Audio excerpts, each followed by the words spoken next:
Sobre pré-história. O negócio é o seguinte, vamos começar pensando que esse nome pré-história tá errado. Se existe homem fazendo transformação no mundo, já existe história. A gente fala mais sobre isso num outro vídeo, que eu tô falando sobre os períodos históricos, e eu vou deixar o link aí embaixo, né, para quem quiser ver, conseguir entender direito por que a gente não pode falar em pré-história, sendo que tem ser humano. Mas esse nome é de efeito didático e ele acaba funcionando muito bem para a gente identificar esse período pré-civilizatório, né? Antes da antiguidade em si. Joia? Então, vamos começando vendo o seguinte. Pré-história é um momento grande pra caramba da história da humanidade, tem aí uns 130 mil anos, mas é um período que a gente sabe menos sobre a gente. E por que a gente sabe tão pouco sobre esse período que a gente chama de pré-história? O negócio é o seguinte, como é um período pré-civilizatório, também pré-escrita, a gente não tem nenhuma fonte escrita. Portanto, a gente não sabe, por exemplo, nenhum nome, nem de pessoa, nem de lugar, nem de divindade, nem de coisa, de qualquer língua que apareceu durante a pré-história. Porque não sobrou registro. Ninguém escreveu, ninguém gravou o som, então as palavras foram perdidas. A gente só tem esses registros depois que começou a aparecer escrita, né? Em parte é por isso que a gente chama de pré-história, porque surgiu esse nome. Porque não existia registro escrito, o que não quer dizer que não tinha registro. A gente tem uma série de registros, tanto no que a gente chama de fóssil, né, quanto nos resquícios arqueológicos. Ferramentas, instrumentos, peças de roupas, pinturas, coisas produzidas pelo homem que vão explicar bem pra gente o que era essa vida na pré-história. Então, como é que a gente observa esse período tão longo que é a pré-história? Grosso modo, a gente divide a pré-história em dois períodos, o que a gente chama de paleolítico e o que a gente chama de neolítico. Esse período chamado de Idade da Pedra, né, paleolítico e neolítico, pode ser dividido entre Idade da Pedra lascada e Idade da Pedra polida. Por quê? Essas ferramentas que sobraram, a maior parte delas são de pedra, porque as ferramentas de osso, de madeira, se decomporam e pouca coisa sobreviveu para a gente. As ferramentas do Paleolítico que sobreviveram são feitas de pedra lascada, ou seja, alguém pegou uma pedra, que era a sua matéria-prima, pegou uma outra pedra, bateu nela e foi arrancando lascas, e nesse arrancar lascas sobrou uma ferramenta de pedra lascada. No segundo momento, que é o Neolítico, chamado de Idade da Pedra Polida, porque essas ferramentas que originalmente eram apenas lascadas, começaram a passar por um processo de polimento. Como? Esfregando a pedra em outra pedra, de outra textura, de outra rugosidade, ou esfregando areia com água, com uma tira de couro, que ia desbastar e ia dar um acabamento melhor. Mas o grande problema que separa o Paleolítico do Neolítico não é bem a ferramenta, é o que a gente chama de Revolução do Neolítico. Calma que já vamos chegar nisso.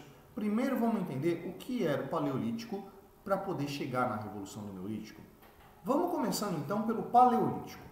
Primeira coisa que a gente tem que saber, durante o Paleolítico a gente não vivia de uma forma muito diferente dos outros animais. A gente vivia em pequenos grupos, ali, pequenos bandos, possivelmente bandos matriarcais. O que é isso? Um bando onde tem uma fêmea alfa, um pequeno grupo de machos adultos, subentenda-se adulto aí, não o que a gente pensa. A gente tem que saber que a estimativa de vida no Paleolítico era por volta de uns 14 anos. Então, a fêmea é o pequeno grupo de machos adultos e os filhotes dessas relações que vão aparecer. Esses grupos, originalmente, não sabiam produzir o próprio alimento. Isso quer dizer o quê? Não sabiam plantar e não sabiam domesticar os animais que serviam de alimento para eles. Do que esses caras viviam, então? Caça e coleta. Caça não vai pensar no sujeito com uma espingarda caçando elefante, tá? Olha pra gente. Será que a gente tem porte de predador? Caça de pequenos lagartos, pequenos pássaros, roedores, animais pequenos que a gente poderia pegar com uma ferramenta simples, do tipo um pedaço de pau, uma pedra afiada, algo muito simples, tá? Então, caça, coleta. Coleta, então, o que? Folhas, frutos, raízes, larvas, insetos, a comida que a natureza oferecia para a gente. Isso fazia da gente também uma população nômade, ou seja, a gente não se fixava em local nenhum, a gente acompanhava os rebanhos, estava em constante migração, porque como a gente não produzia o próprio alimento, a gente dependia da natureza. Então agora tem comida aqui, a gente fica aqui. Acabou a comida daqui, bora para outro lugar. Uma outra coisa que dá uma dica para a gente de que esses grupos eram grupos matriarcais são alguns resquícios que eles deixaram para a gente. Quer ver? Vamos pensar no seguinte. Nesse grupo nômade, caçador, coletor, o que é muito importante para que esse grupo sobreviva? Mulher. Por que mulher? Porque mulher é que engravida, meu filho. Se não tiver mulher, o bando morre. E essa mulher estava constantemente grávida. Por que assim, constantemente grávida? Por causa da nossa fisiologia. Quer ver que negócio interessante? Se não fosse o nosso nariz, a gente não se reproduziria da forma como a gente se reproduz. Nariz, cara, do que você está falando? O que nariz tem a ver com reprodução? Você já percebeu que você tem um olfato muito ruim, mas muito ruim mesmo? Pois é, a gente não percebe a mudança do cheiro das fêmeas durante o período fértil. Você não consegue nem perceber direito se a comida está azeda ou não, só cheirando. Como é que você vai perceber que a mulher mudou de cheiro porque agora ela está no período fértil? Isso fez com que a gente se evoluísse de forma a, na relação sexual, sentir prazer. Se não fosse o sentimento de prazer, a gente não faria sexo. E assim, não se reproduziria. Olha que negócio louco, então. Durante a pré-história, principalmente durante o Paleolítico, a gente não fazia muita ideia de que homem tem alguma coisa a ver com reprodução. Aliás, a gente não sabia nem direito de que sexo tinha alguma coisa a ver com reprodução. A gente só fazia sexo. E as mulheres ficavam grávidas. E a gente não relacionava uma coisa com a outra imediatamente. Bizarrão, né? Mas é verdade, o negócio funciona assim. A mulher era uma criatura mágica, que depois que ela atingiu a maturidade dela, ela começa a ter filhos. Por isso essa coisa quase divina tinha que ser protegida o tempo todo. Olha lá, uma fêmea e um grupo de machos cercando ela, trazendo comida, alimentando, protegendo dos animais selvagens, garantindo que ela sobrevivesse, porque essa coisa mágica era o que garantia a vida. Isso é tão marcante que em produções paleolíticas que não tinham uma função prática como uma arma, vai aparecer muitas vezes a figura da mulher divinizada. E é uma mulher extremamente grávida. Quer entender isso? Então vou apresentar para você a Vênus de Willendorf.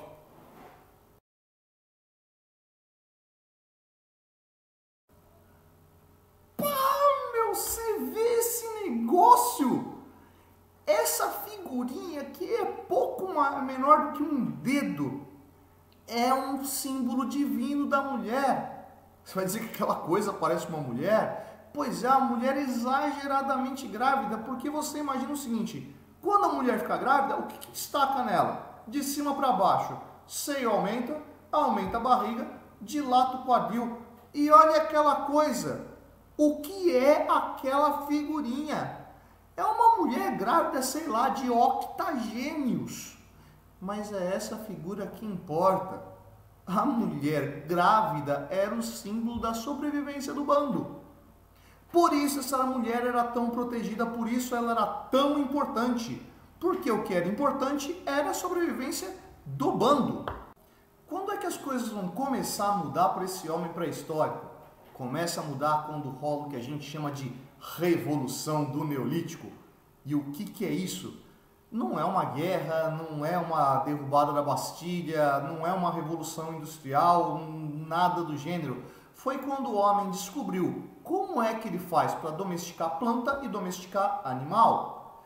E quando ele descobre que é possível ele plantar uma série de plantas diferentes que dão frutos, folhas, raízes, em momentos diferentes, num mesmo lugar, que ele consegue pegar um animal e criar junto dele para ter a todo momento leite, carne, ovos e seja lá o que o animal ceder para ele, esse cara não precisa mais ser nômade.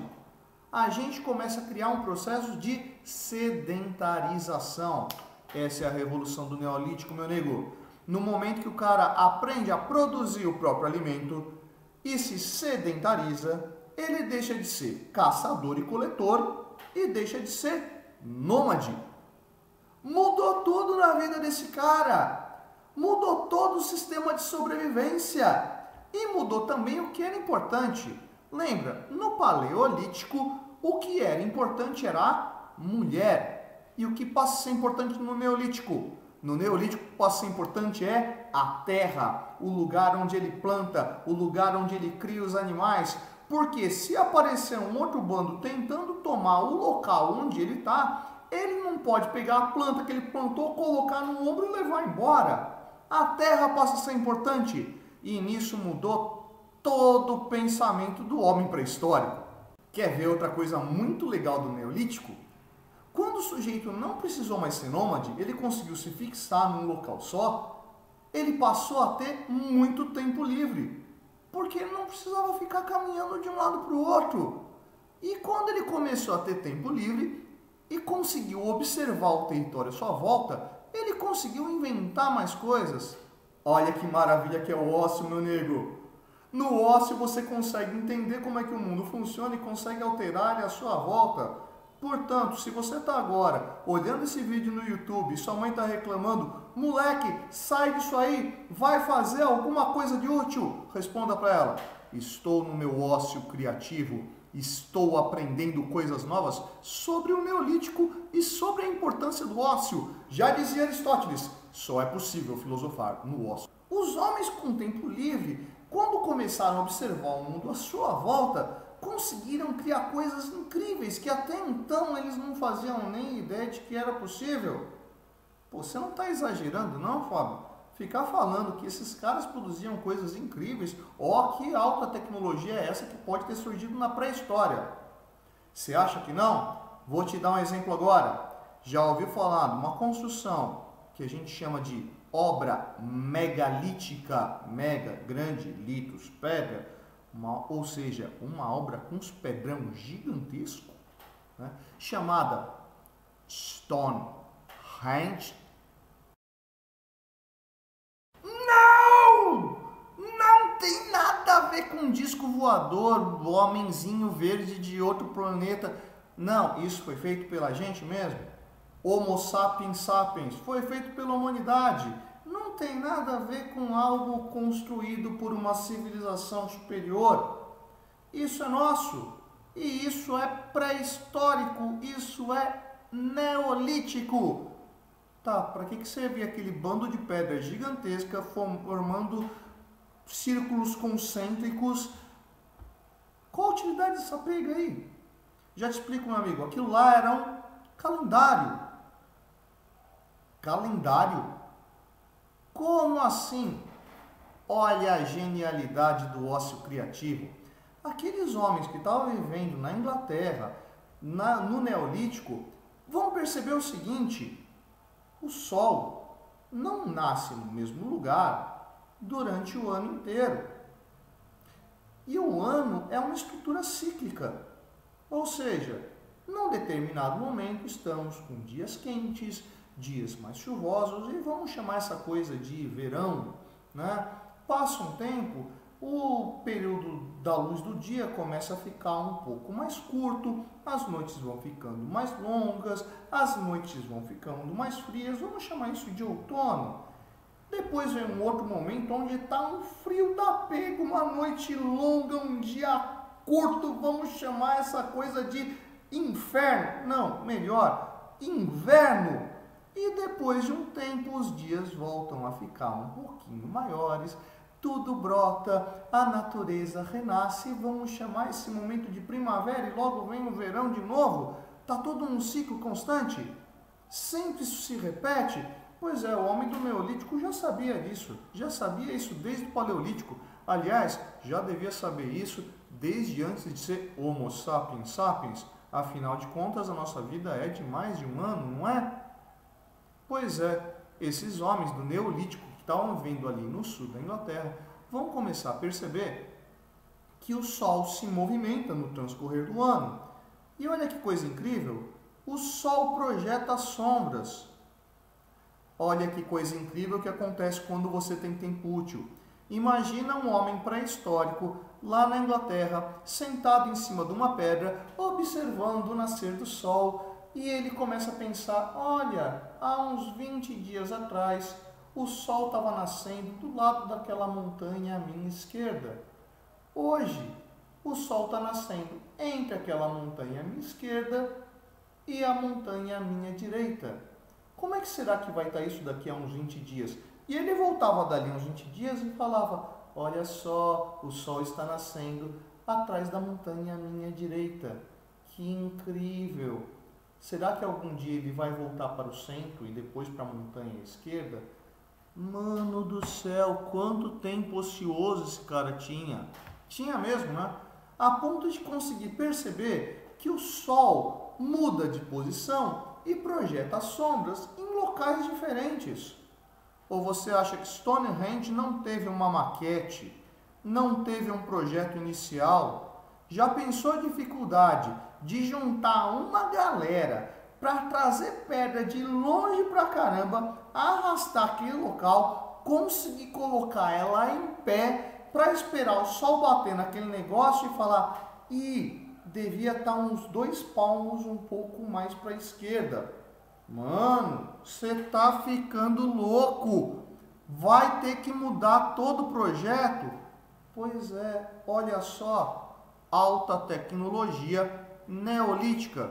Tudo isso graças a quê? Produzir o próprio alimento.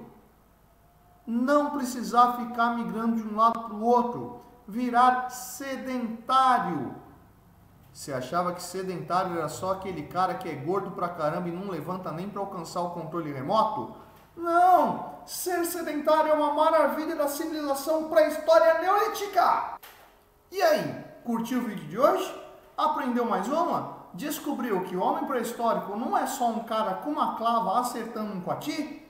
Se você curtiu, dá um curtir aí embaixo, recomenda para os seus amigos. Não curtiu? Dá um descurtir e recomenda para os seus inimigos. O importante é que você dê a sua opinião aí, que isso ajuda a divulgar o canal. Quer saber mais? Se inscreve no nosso canal. Foi muito bom estar com você. Essa é a Prancheta do Suetônio. Eu sou o professor Fábio te dizendo: você deveria estar estudando. Yeah, yeah.